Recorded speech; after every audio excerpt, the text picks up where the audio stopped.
निजीकरण देश के हित में नहीं है, राष्ट्र के हित में नहीं है। प्राइवेटाइजेशन करने से आप किसी भी बैंक को, उद्योगपति को दे रहे हो, ये सभी हर एक जनता पर असर डालेगा।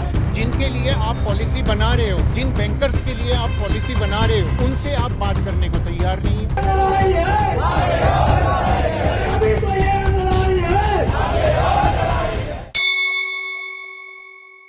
नमस्कार दोस्तों, 15 और 16 मार्च को बैंकों के कर्मचारियों ने हड़ताल की। दिल्ली से लेकर यूपी के गांव तक इस हड़ताल का असर देखा गया। आर्थिक सेवाओं को लेकर लोग परेशान नजर आए।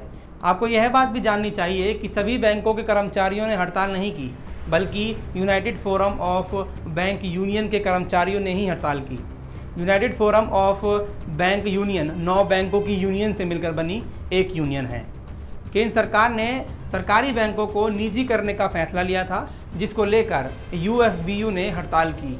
चलिए जानते हैं कि क्यों हो रही है हड़ताल, कौन कौन से सरकारी बैंकों को प्राइवेट किया जाएगा, बैंक कर्मचारियों पर इसका क्या असर होगा, कर्मचारियों का क्या कहना है और आम जनता जिनके बैंक खाते प्राइवेट किए जाने वाले बैंकों में हैं उन पर क्या असर रहेगा।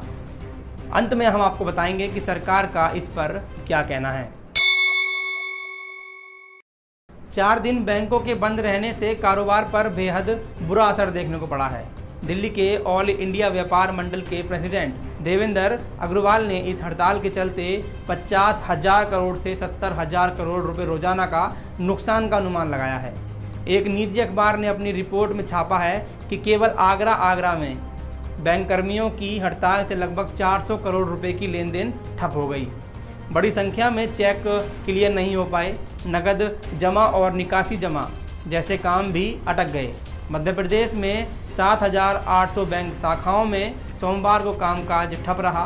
महाराष्ट्र के बैंकों के 40,000 के करीब अधिकारी और कर्मचारी हड़ताल पर रहे। भारी संख्या में लोग रोड पर उतरकर पोस्टर लेकर निकल पड़े, कईयों ने धरने दिए। ये जो वीडियो आप देख रहे हैं वो कानपुर की है, जहां लगातार सरकार के खिलाफ नारेबाजी चल रही है। Delhi NCR, UP, MP, Jharkhand, Maharashtra, Bihar, देश के हर राज्य में बैंक के निजीकरण का विरोध हुआ। इंडियन बैंक, एसबीआई जैसे सभी सरकारी बैंकों ने इस हड़ताल में हिस्सा लिया। इस दौरान निजी क्षेत्र के बैंक जैसे आईसीआईसीआई बैंक, एचडीएफसी बैंक और axis bank, Kotak Mahindra bank की ब्रांच रोज की तरह काम करती रहीं। आम लोगों को इस हड़ताल से ज़्यादा दिक्कत रही, क्योंकि उनके लिए बैंक 4 दिन बंद रहा। 13 मार्च को दूसरा शनिवार होने के कारण फिर रविवार को और उसके बाद 2 दिन की हड़ताल। आपको सन 2021 का आम बजट याद ही होगा, जिसमें वित्त मंत्री निर्मला सीतारमण ने विनिवेश के जरिए 1,75,000 करोड़ रुपए जुटाने की घोषणा की थी।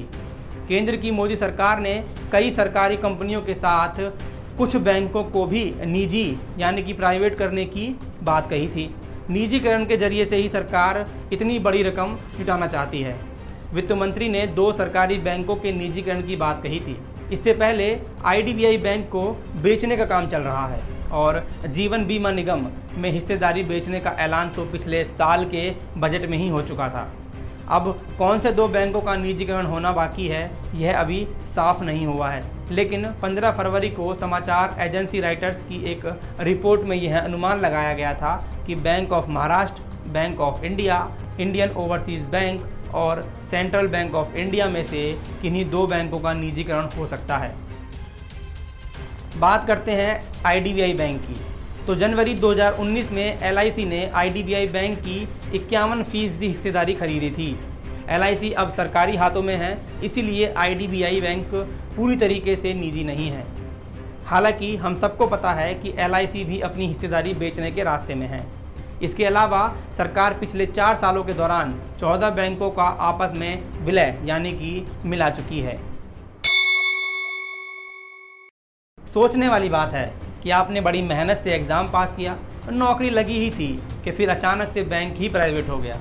सरकारी बैंकों का निजीकरण हुआ तो केवल बैंक कर्मचारी ही नहीं, बल्कि सरकारी बैंक में खाता खुलवाने वाले, लोन लेने वाले करोड़ों ग्राहकों को नुकसान होगा। कर्मचारियों पर तो इसका सीधा असर उनकी नौकरी पर पड़ेगा, मिलने वाली तनख्वाह और सुविधाओं पर पड़ेगा। आपको यह भी जानना चाहिए कि बैंकों से होने वाले मुनाफे से देश का विकास होता है। ज़रूरतमंदों को लोन दिया जाता है, सरकार लोन माफ़ भी करती है, लेकिन निजीकरण के बाद माफ़ी का कोई रास्ता नहीं बचेगा। लोगों का प्राइवेटाइजेशन पर विश्वास भी कम है। झारखंड प्रदेश बैंक एम्प्लॉयज़ एसोसिएशन के महासचिव आर.बी. सहाय ने कहा कि कॉरपोरेट सेक्टर को लाइसेंस मिलने से मुनाफे का पूरा पैसा सीधे उनकी जेब में जाएगा और जो फ़ायदा जनता को मिलना चाहिए वो कतई नहीं मिलेगा। इस हड़ताल को लेकर लोगों की अलग अलग राय है। कुछ लोग निजीकरण को देश के लिए नुकसानदायक बताते हैं तो कुछ लोग इसके समर्थन में भी हैं। तो चलिए हम आपको सुनवाते हैं कुछ लोगों की राय जो आंदोलन में शामिल हुए और निजीकरण का विरोध कर रहे हैं। 2 दिन के स्ट्राइक में अपना पगार या सैलरी कटवा के भी पब्लिक को ये अवेयर करना चाहते हैं कि प्राइवेटाइजेशन ऑप्शन नहीं है। निजीकरण देश के हित में नहीं है, राष्ट्र के हित में नहीं है, बैंक कर्मचारियों के हित में नहीं है, नए युवाओं के हित में नहीं है, बेरोजगारों के हित में नहीं है, किसानों के हित में नहीं है। आज हम इसके खिलाफ आवाज उठा रहे हैं। ये बैंकर्स कर्मचारी के लिए ही नहीं है प्राइवेटाइजेशन, ये सभी हर एक जनता पर असर डालेगा। जो पैसा बैंक में रहता है वो पैसा जो है अनसेफ हो जाएगा, असुरक्षित हो जाएगा। प्राइवेटाइजेशन करने से आप किसी भी बैंक को, उद्योगपति को दे रहे हो, मतलब जिसने एनपीए किया है वही अभी ऑनर बनने जा रहा है। ये गलत सोच है। अब सत्ता पक्ष कुछ लेकर आए और विपक्ष उसका विरोध ना करे, ऐसा कहीं हो सकता है? नहीं हो सकता। कांग्रेस नेता राहुल गांधी ने ट्वीट करके हड़ताल कर रहे बैंक कर्मचारियों का समर्थन किया था। उन्होंने ट्वीट में लिखा था कि भारत सरकार लाभ का निजीकरण और हानि का राष्ट्रीयकरण कर रही है। राहुल गांधी ने लिखा कि सरकारी क्षेत्र के बैंकों को मोदी क्रोनीज को बचाना भारत की वित्तीय सुरक्षा से खिलवाड़ करना है। मैं हड़ताल कर रहे बैंक कर्मचारियों के साथ एकजुट होकर खड़ा हूं। वित्त मंत्री निर्मला सीतारमण ने मंगलवार को मीडिया ब्रीफिंग के दौरान इसका जवाब देते हुए कहा था कि राहुल गांधी विपक्ष पार्टी के नेता की तरह व्यवहार नहीं करते। निर्मला सीतारमण ने कहा वह अचानक लाभ और हानि के बारे में क्यों सोचने लगे हैं। दशकों तक उनकी सरकार ने करदाताओं के पैसे के निजीकरण की कोशिश की। आप जानते हैं कि कैसे। यूपीए सरकार एक परिवार की भलाई के लिए करदाताओं के पैसे का निजीकरण करती है।